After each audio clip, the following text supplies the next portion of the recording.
Labą dieną visi, aš Audrius Paulaitis ir aš noriu parodyti mano armiją. Tai čia pirma mes čia matome atominę bombą, kur mano kareiviai laiko. Bet biškutį irgi čia ir jo vidu yra, kur filmuoja, bet nu gerai.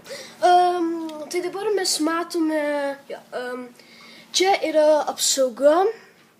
Čia mes turime pistoletų žmonės, va čia kur stovi, čia apsaugotis. Jeigu va čia pasukam, mes turime tankus su 2 generolais. Čia mes turime užpuolimo grupę, kur užpuolė priešus. Čia sargybiniai čia prie sienos, va.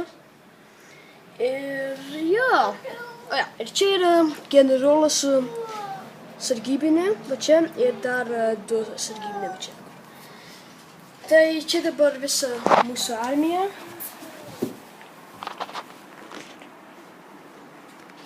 Tai jeigu jums patinka, tai parašykite, prašau, šitam video ir tada mes daugiau padarysime šitokių video.